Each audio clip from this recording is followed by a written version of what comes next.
I want to welcome you out to session 4 of our cohort. We've had such a great time with our first 3 sessions. We're going to be jumping into session 4, which I've titled Hitting the Reset Button. We're going to dive into what that means in a minute, but really this session will hopefully get us thinking about changes, right?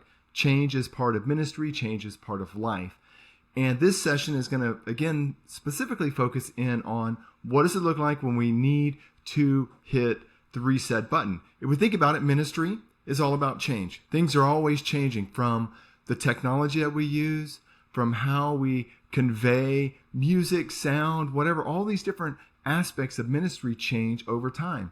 And when you think about what we do from day to day, sometimes we have to think about hitting the reset button to kind of relaunch something, restart something. And so I wanted to take this time to kind of talk over this as pastors and as leaders. When you think about the DISC profile, which I think many of us are familiar with, 69% of the Western civilization, so 69% of just everyone that you see, that these are people that do not like change. And I'm talking about change like when you go to the grocery store and they've moved your cereal from maybe the middle of kind of like where you can reach it to maybe down below, those kinds of changes. Like, people just don't like change. 69% of people don't like change. And I think many pastors and leaders find it difficult to initiate a reset because it brings about change. So there might be things you're thinking about right now that you think, man, I need to hit a reset button. We need to relaunch, restart, redo something here. But you don't want to just kind of rush into that, or maybe you're even hesitant because you know it's going to bring about change. But ministry, if you think back from the book of Acts, we think about the church, the birth of the church. Ministry requires change and adaptation. Again, when you look at the statistics, just specifically at church plants, 80% of churches or church plants close within the first couple of years. And so change is just one of those necessary elements that I think we need to look at in ministry. Now, I know many of us probably have a good story about change, but I want to share one with you from one of the first church plants I was with down in South Florida.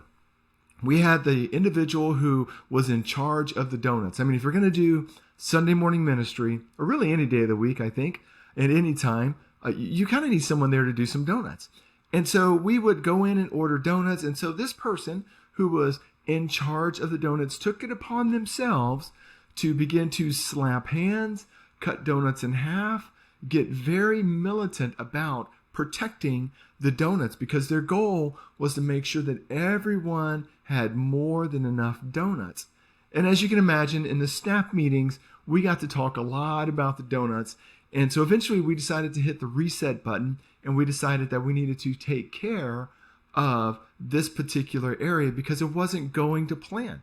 And so even if it's just with donuts, or even if it's something even larger, maybe with men's ministry or women's ministry or groups, or maybe even just relaunching a church, rebranding a church, restarting something else, or even maybe restarting a new season. Maybe God is calling you away from what you're doing. All these things can be considered things that we would hit a reset button. Now, resets, if you think about it, when you hit the reset button, what you can expect is a bunch of change to be ushered in. But we know that this doesn't just apply to ministry. In fact, I found a couple of quotes just from people in the world when it talks about reset and the change that it creates. Ellen Glasgow said, "All change is not growth, as all movement is not forward." And so again, great quote on change, and perhaps maybe something that's generated from hitting a reset. Alan Watts had this to say. He says, "The only way to make sense out of change is to plunge into it, move with it, and dance and join the dance." So again, you can't escape change sometimes, right? It's just part of life. And then finally, Mark Levy says this. He says, "If you don't change with the times are going to change you." Now, many of us have probably heard that one before. But again, if you don't change, then guess what? The times are going to change without you.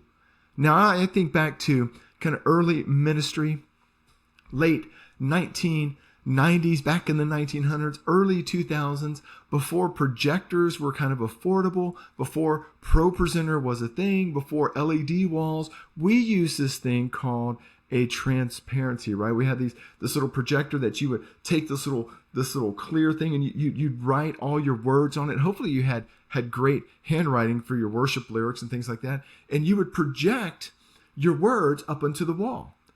Now that worked, right? And I remember my wife and I doing worship, and this is when we were dating. And so we would go around, and she had this huge 3-ring binder full of all these worship songs, and we'd pull them out. She'd pull the ones out that we were going to be doing. And that's just the way it was. Now, eventually, we moved into using computers and projectors. And man, it was amazing, because then you could use graphics and pictures and colors. It was pretty amazing. But the thing is that we had to be willing to even embrace little change like that. And so if we don't recognize change, then that is a recipe for forced change. And I think sometimes God brings that about. If we're not going to change and hit the reset button on things, then he'll be more than happy to help usher us along and to kind of force that upon us. And so we're going to jump in and talk about hitting the reset button. I'm going to look at Luke chapter 10 here with us today. I believe verses 1 through 3 is where we're going to be. Luke chapter 10. Up until this point in the Gospel of Luke, we've seen Jesus perform miracles. We've seen Jesus transfigured. And then Jesus even explained to the disciple what the cost of being a disciple was. And now here in chapter 10, in these first couple of verses, we're going to see Jesus send them out. I'm going to read these verses to you. We're going to break it down, and we're going to look at how this applies to us. It says in Luke chapter 10, verses 1 through 3, it says, "After these things, the Lord appointed 70 others also, and sent them 2 by 2 before his face into every city and place where he himself was about to go." Verse 2, it says, "Then he said to them, the harvest truly is great, but the laborers are few. Therefore pray the Lord of the harvest to send out laborers into the harvest." And finally, verse 3, "Go your way, behold, I send you out as lambs among wolves." Now, many of us have heard this before. I personally like it all until it gets to the "we're sending you out like lambs among the wolves" part, right? And I think many of us can probably say we don't necessarily want to go out in harm's way. But let's break this down, because I want us to take this in context a little bit. When you think about who Jesus was talking to, he was talking to a larger group of people who had been following him around. And so up until this point, all they had ever known about ministry was what they saw Jesus do. They knew that they were going to get up and follow Jesus around. And so I don't want to say they weren't very active, but this was going to be the first time Jesus was going to say, like, "Hey guys, you're on your own." But look what it says. It says, "After these things." And so again, up until this point, Jesus had performed miracles. He had been transfigured. And now he turned to this larger group of followers. And he was going to say, "You're going to be my messengers." And then it says, "The Lord appointed 70 others also to send them 2 by 2 before his face into every city and every place." So this larger group is beyond the 12 disciples. And up until this point, this group more than likely just simply followed Jesus around. They observed, they listened, they got up and they repeated this daily. But now Jesus was going to change things up. He was going to hit this reset button for them. And instead of being in a large group, he was going to send them out 2 by 2 to do what? To minister, to be messengers. Jesus was about to hit the reset button on everything that they knew about ministry. And again, up until this point, they watched Jesus. They followed Jesus. They were mostly hands off. But Jesus says, "Hey, I got a great idea. Let's hit the reset button. We're going to send you out 2 by 2, change things up. You are going to be messengers." He goes on to verse 2 and he says, "Then he said to them, the harvest truly is great, but the laborers are few. Therefore pray the Lord of the harvest to send out laborers into the harvest." So as Jesus changed and began to change their focus, he gave them some encouragement and some observations. He said, "Hey, listen, where you're going, there's a great harvest." And that's good news, right? I mean, if we're going to hit the reset button, we feel like God calling us onto something, we want to feel like we're going there on purpose and for a purpose. So here Jesus is saying, listen, guys, there's a purpose. There's a great harvest. But then he follows it up and says, "But the laborers are few." So let me kind of break this down in just kind of layman terms. He's saying, listen, guys, there's great potential where I'm sending you. But, there's always that word, right? But it's going to be hard work. Does that sound like ministry? Is that connecting with any of us? God sends you out because there's great potential. There's a great potential for a harvest, but it's going to be hard work. The laborers are few. And so the point I want to make here is that when God calls you to hit the reset button, It's because there's a great potential in the work he has before you. Don't think of hitting the reset button as an escape. Don't think about hitting the reset button as, a way to get away from what you know now and the circumstances and the difficulty, because chances are there's going to be great opportunity, but equally it's going to be a lot of work. He goes on, he says, therefore pray the Lord of the harvest to send out laborers into his harvest. So any kind of reset here is going to have an element of what? Prayer. It says right here, therefore pray. The Lord is telling them, listen, y'all need to pray before anything, we need to pray. So there's an element of prayer. And he instructed them to pray, and he says the harvest, the work to be done is great, but those willing, those who want to kind of step in to do it, who are called, and maybe who step into the space, there are few. So to translate that into kind of like a normal, something maybe you and I can kind of, connect with, there's more work than you can handle. Can you imagine that ministry? There's more work than you can handle. And don't you love that this is the result of hitting the reset button? So you might be sitting in your place right now thinking, man, there's several things I want to hit the reset button on. Maybe a season, maybe relaunching a ministry. And those might be of the Lord. And those are things that you probably should pray about and consider doing if that's what the Lord's putting on your heart. But know that it's going to be a lot of work. Know that it's going to potentially be more work than you can handle. And so we go to that with an attitude of prayer. And finally, in verse 3, it says, go your way. Behold, I send you out as lambs among wolves. So Jesus sends them out. He says, go your way. And he reminds them that they're going to be sent out as lambs among wolves. Now, this might sound a bit, like concerning to us. We might be concerned, like, Lord, you've sent me out with wolves. But notice the context here. If you're a lamb of the Lord, that means you have a shepherd. He's our shepherd. And where they're going is not easy, but to be sent out as a lamb means that you're going to have a shepherd watching over you.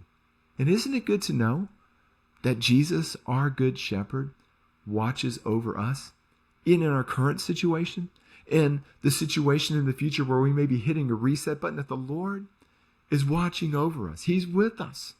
And so when Jesus hit the reset button, these disciples, man, he changed their world, these followers of Christ.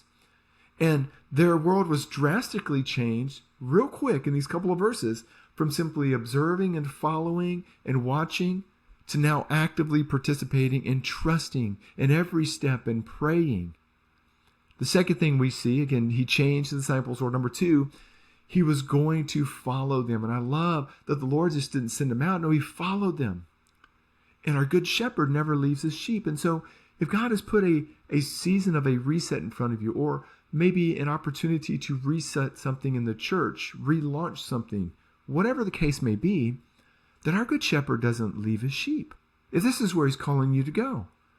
The third thing I want to share, again, when we think about, when Jesus hit the reset button, when we can look at this scripture, is he didn't send them out alone, did he? No, you look back at the scripture and it says 2 by 2.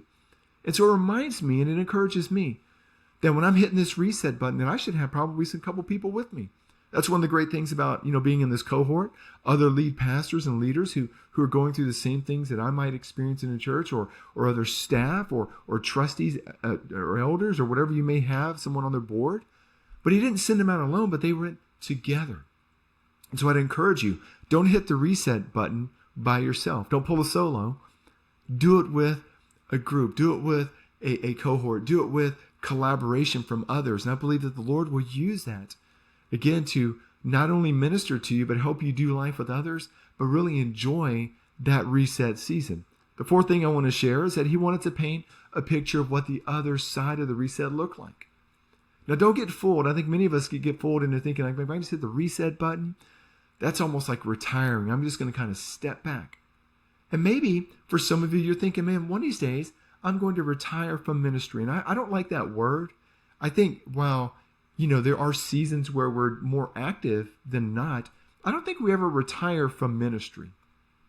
And I think for you and I to kind of think through the seasons of life, and you might be a lead pastor, and you might be thinking of how do you pass that torch to that next generation. And those are great things to be thinking about. I mean, I need to be thinking about that at some point, right? I think we all do.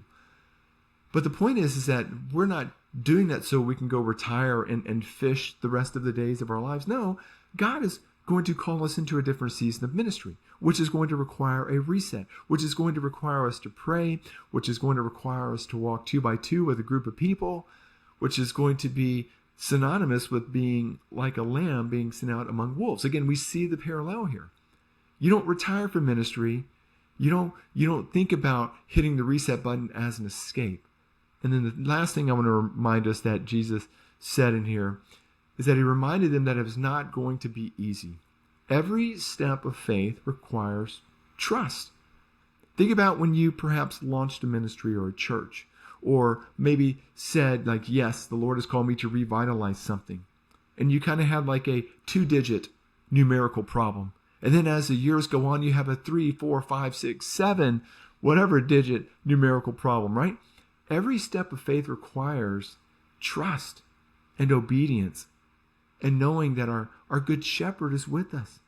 And while the circumstances may be difficult, it may seem larger than last season, we can know that if God's called us to the season and to hit this reset button, he's going to be with us. And so real quick, what's some application here? And we're going to jump into hopefully some discussion on this with some folks that you know in this cohort.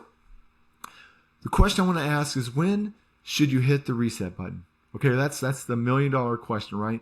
Very simple. When the Lord directs you to. Now, I know that sounds very Christianese, that sounds very pastoral, right? But it's true. If God's putting on your heart, I don't know what he's putting on your heart. You don't know what he's putting on my heart. Now, I think that we can share that and we can get some counsel and some wisdom. But as the Lord leads you to do this, you're going to know. And I would say you need to be ready for a challenge. Hitting the reset button, you need to be ready for a challenge. You don't hit the reset button because you're frustrated. You don't hit a reset button because you had a bad Sunday. You hit a reset button because the Lord called you to do so. And the second thing I want to talk about is, last thing I want to end here, really the second thing, what can we expect after we hit that button? Expect new challenges. Okay, it's going to be part of it. Expect new challenges and difficulties to hit you that you weren't expecting. And if you're expecting something easy, then maybe this isn't the reset that the Lord has for you. Hitting the reset button doesn't excuse you and I from leaning into God for the next season of ministry. In fact, we should be ramping it up and maybe accelerating and leaning into the Lord even more. Hitting the reset button doesn't mean that our circumstances will get any easier. They may become more difficult. And so as we think about this, what are some things that you need to hit the reset button on? What are some things that you're thinking about? It might be simply changing a day of the week that a group meets. It might be something bigger, like maybe the Lord is calling you into a different season of life away from your current mission field. He might be pointing you to a new area that has a great harvest. What is the Lord calling you to do? These are things that as pastors, we're going to have to negotiate. And so I pray that our group time is amazing, because I believe that this is going to be a topic that is going to serve you and I well. And I want to encourage you, don't be afraid to hit that button if the Lord is calling you to do it. Okay? Just be encouraged to do so. But let's bathe that in prayer. Let's do that with others. And may we step in to that season knowing that there's going to be a great harvest. But guess what? The workers are going to be few. I hope this blesses you, and hope you have a great discussion in your cohort.